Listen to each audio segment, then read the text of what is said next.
Hello everyone and welcome to another Top 5 Records video, and today I'm going to be reviewing this new album by Billie Eilish, Hit Me Hard and Soft. Now this is quite something if you ask me. We're at a very special moment in time because seldom have I felt so much anticipation towards a new album as in the case of Billie Eilish. And also this year, it's just May and we already had bangers by Taylor Swift and Beyonce. Incredible albums. So the new big one by Billie Eilish. What does it sound like? Um, this video will have two parts. I'll start talking about the album itself, and then later on in the video, I'll discuss this Seablue final pressing that I got exclusively from her website. So, starting off this album, I did not know what to expect. I haven't been listening to any new releases or singles. I always wait for the vinyl. And then this one opens with the song Skinny. Now, Skinny is a banger. I mean, taking a look at the lyrics, and I've been listening to this record with the lyrics in my hand because her writing, her lyrics are incredible. Um, the second verse starts with, "People say I look happy just because I got skinny, but the old me is still me, and maybe the real me, and I think she's pretty." Man, this is good. This is good writing. And the entirety of this song, its beat, its vibe, but she's singing about the first time she fell in love with a girl, and she is daring. It's intimate.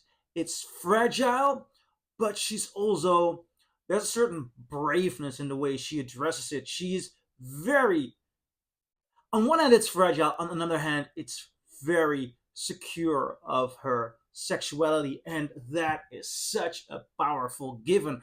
And that is one of those moments that I'm feeling that this album at this moment in time is so good. I am really excited that this level of songwriting is so incredibly popular and so telling about the times we're living. Now that's just the first song. Second song, Lunch, starts with the next line. "I could eat that girl for lunch. Yeah, she dances on my tongue. Tastes like she might be the one." She's going there. She's definitely going there. It's I that's so awesome. And then again, the beat, the entire sound of it.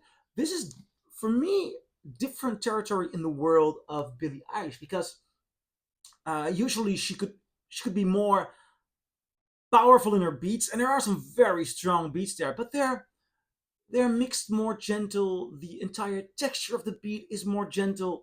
It's more as if she's trying to get a Billie Eilish ballad album, but it's not full ballad because there's a beat there, at least in the first couple of songs. She also goes full ballad later on in the record. Then there is Chihiro, which is named after the main character of Spirited Away, the Studio Ghibli movie. Then we get to Birds of a Feather, and this is the kind of Billie Eilish I haven't heard before. Apart from its production, which is clearly current day and clearly the collaboration between Billie Eilish and her brother Phineas, this could have been a 90s or early zeros ballad. There's a pop ballad. There's a beautiful poppy element in there, which I think is really good. Then you get to Wildflower, which starts off with an acoustic guitar. Like we're gonna listen to an acoustic guitar song. It's not as simple as that, if you would call that simple. There is more dynamic to it, and she turns it around and beautifully makes it her own. I mean, there are so many good songs here. Um, then for me, as good as side A was, side B gets even better. First song, L'amour de ma vie, very nice. Very nice. I'll be playing that tonight. A friend of mine is coming over tonight and we'll be playing mostly old records, but I'm going to play this for him tonight because I am sure he's going to dig it. Because this album, it reminds me of, reminds me, it reminds me, but it resembles the the short, pointy albums with 10 songs, but 10 songs that are all unique and diverse and all of a very own sound and a very own power. That's so strong about this record. Then we get to do the song The Diner. Um, and that is more of a when we all fall asleep, where do we go kind of Billie Eilish. It has more intense bass, a little bit more power, yet again there is something different. There's a certain change in the sound, there's a certain development. You cannot one-on-one compare this with the old Billie Eilish, although she does know where she came from. It's a gorgeous mix.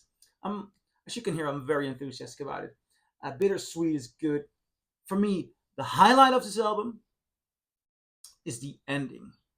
It ends off with the song Blue. Now, I've already said that this album, in a certain way, reminds me of old albums or like the 60s, 70s. Let there be no mistake. This is 2024, completely unique in its sound, in its ideas. Um, Not merely in the element of sexuality, because the theme of her sexuality is, of course, older than 2024.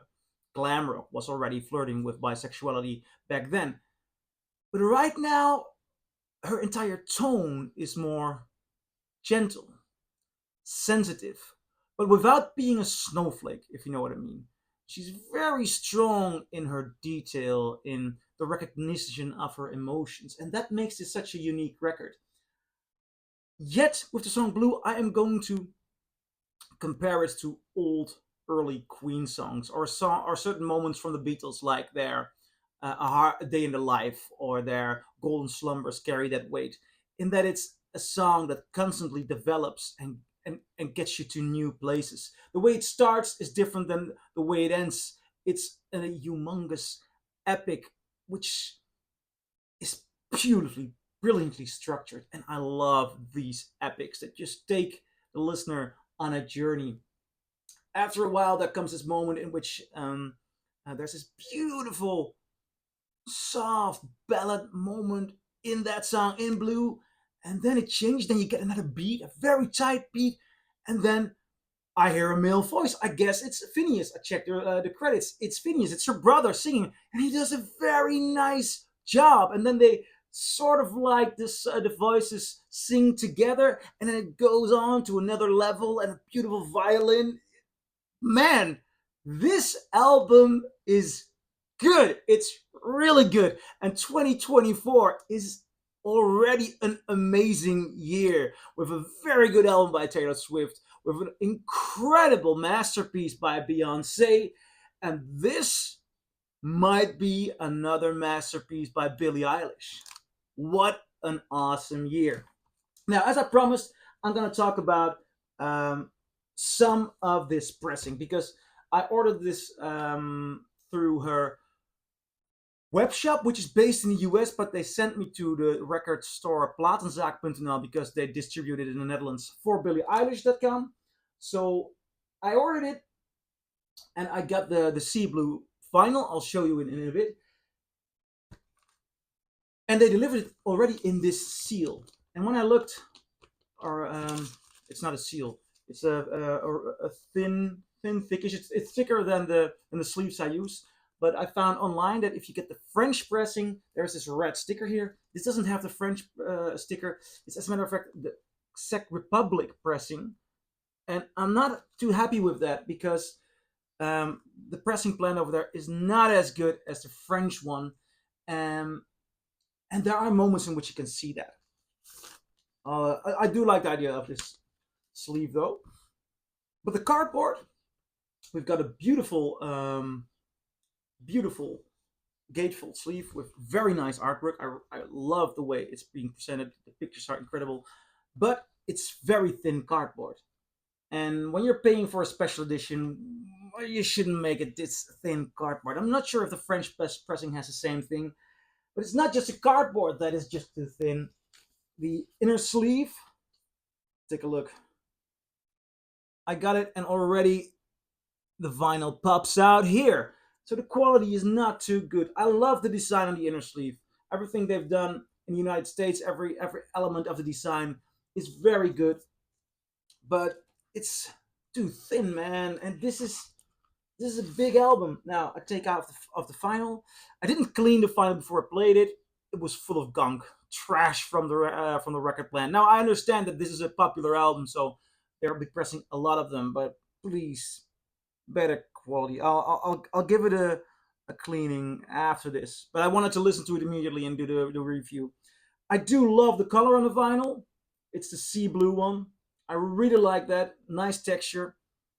Uh, but it's not entirely flat.